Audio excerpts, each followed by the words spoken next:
자기소개. 저는 이름은 유송이고요. 한국에서 한의대 졸업하고 군대 갔다가 소집 해제된 다음에 캐나다 넘어왔고, 한의사 말고 따로 이제 약간 부업처럼 작가도 겸하고 있고요. 지금은 밴쿠버에서 베이커랑 여러 가지 다른 아르바이트 하면서 살고 있습니다. 본질적으로 그거는 기록이죠. 기록인데, 제가 이제 군대 가서부터는 이제 매일 일기를 썼어요. 그때부터는 3년 동안 매일 일기 다 썼고, 사실 그거를 매일 돌아보진 않죠. 매일 돌아보려고 해도 시간도 없고. 근데 이제 그거는 이제 하루를 돌아보는 의미를 갖는 거죠. 내가 오늘 이런 부분을 좀 잘했구나, 이런 부분은 좀 고쳐야겠구나 하고 매일매일 조금씩 고쳐 나갈 수도 있는 거고, 그 다음에 그렇게 쓰고 나면 기억이 오래 남죠. 제가 한 일기 한 일주일에서 한 달 정도 안 쓰면은 사실 그 안에 있었던 일 하나도 기억 안 나거든요, 나중에는.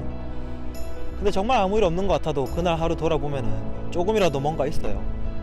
동료 직원이랑 말다툼을 했다든지, 아니면 오늘 누가 나한테 되게 환하게 웃어준 일이 있었다든지. 그런 순간을 다 놓치고 싶지 않아서 기록을 해놓는 거고, 그걸 되게 나중에 시간이 많이 지나서 봤을 때도 그 글을 보면은 내가 썼기 때문에 그 장면이 다 기억이 나는 거죠. 그 당시에 소리, 온도, 날씨가 어땠는지, 그런 장면을 하나도 놓치고 싶지가 않아서 쓰는 거예요. 처음에 책 쓴 거는 의도하고 쓴 건 아니었죠.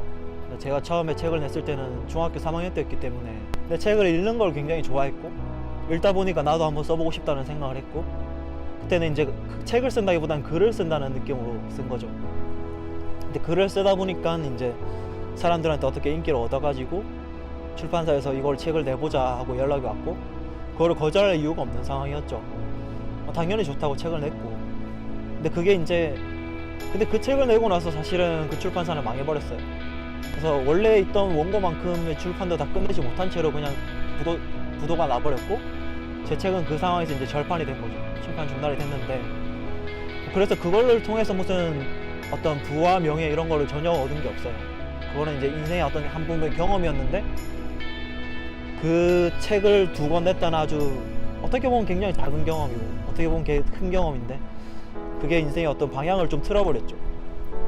어떤 글 쓰는 거에 즐거움을 알게 됐고, 내가 이제 다른 사람한테 글 쓰는 걸로 어떤 즐거움을 줄 수 있다, 내 글이 다른 사람들한테 인정을 받을 수 있다, 그런 얘기를 생각을 하게 된 거죠.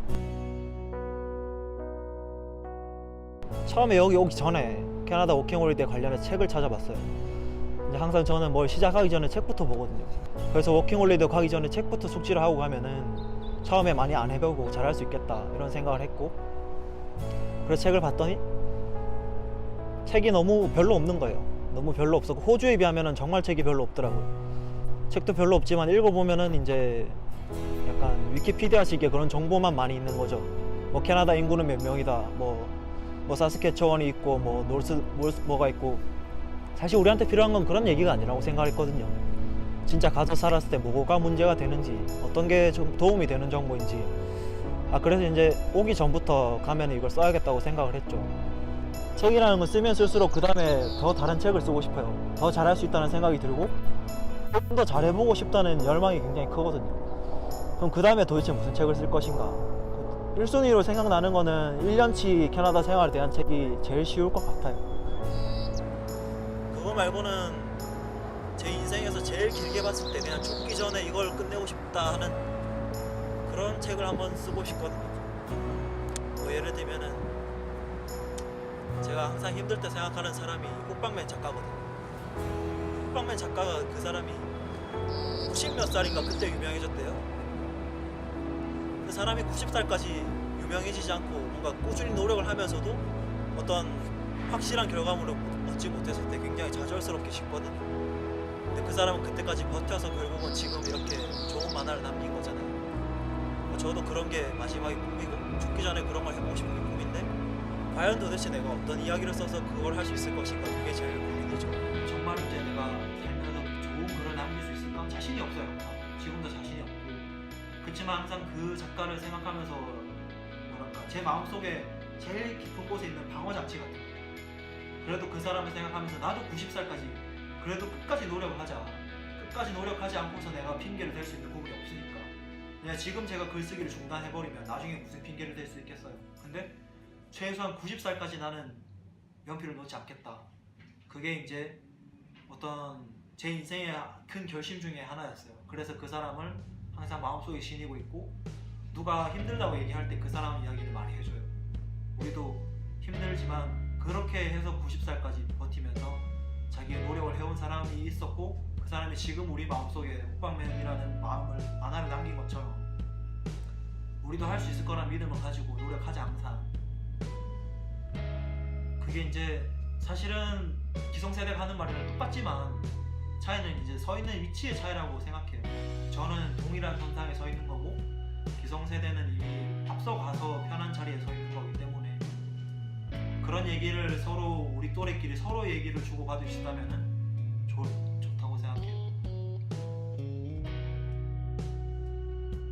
뭔가 이런 얘기를 하기 위해서는 좀 한국인이라는 특성을 빼놓을 수 없는 것 같아요. 왜냐면은 한국 사람들은 워낙 과정을 무시하고 결과 중시형으로 모든 생각을 하기 때문에, 당장 뭐 학교 시험만 봐도 초등학교 1학년 때부터 고등학교 3학년 끝날 때까지 12년 동안 그 사고방식이 익숙해지죠. 내가 아무리 열심히 공부했어도 시험 결과 저번에 90점, 이번에 90점이면 난 노력 안 한 거예요. 그런 사고방식을 자기는 처음에 그렇게 생각하지 않았다 하더라도 10년을 넘게 그렇게 살다 보면 거기에 너무 익숙해져 버리고, 그래서 사실은 20대가 되고 나서 많이 허무감에 빠지는 것 같아요. 내가 노력을 하고 있으면 스스로 내 노력을 인정해 줄 줄 알아요. 내가 오늘 이만큼 운동했어. 단 20분을 운동을 했더라도 나는 오늘 20분 운동을 했기 때문에 그 20분만큼의 나는 노력을 했다는 걸 인정을 해줘야 돼요. 오늘 20분 운동하고 일주일 동안 운동 안 해서 몸무게가 그대로예요. 그렇다고 해서 결과는 똑같지만 아무것도 안 한 건 아니거든요. 근데 그런 사고방식이 너무 익숙하고 그거를 깨닫지 못하는 사람이 너무 많아요. 그래서 자기 자신한테, 자기 자신을 평가할 때 과정을 중시해서 평가하는 그런 연습을 해야 된다 생각해요. 난 자기 자신에 대해서도 관대해지고 남에 대해서도 관대해지고, 그래야 모두가 행복해질 수 있다고 생각해요.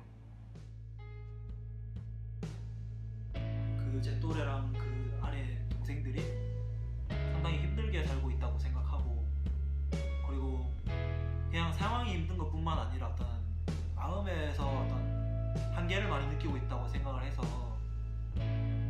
조금 더 여유를 가지고 세상을 좀 넓게 보는 그런 생각을 가졌으면 좋겠다는 생각을 많이 하거든요. 그러니까 어떤 힘든 상황에서도 버티고 참다 보면 기회가 오는 날이 있으니까 조금 자기 자신한테 항상 위로를 자기가 잘 전해주면 좋겠어. 저도 살면서 막 일단 한의사라는 면허는 따긴 했지만 인생이 맨날 순탄했던 것도 아니고, 책을 쓰는 것도 운동하는 것도 지금 여기서 아르바이트하면서 사는 것도 항상 힘들거든요. 근데 이렇게 살면서 살다 보면 항상 즐거운 날이 있어요. 너무 캐나다 오길 잘했다, 한의사 되길 잘했다, 아니면 오늘까지 살아있길 잘했다.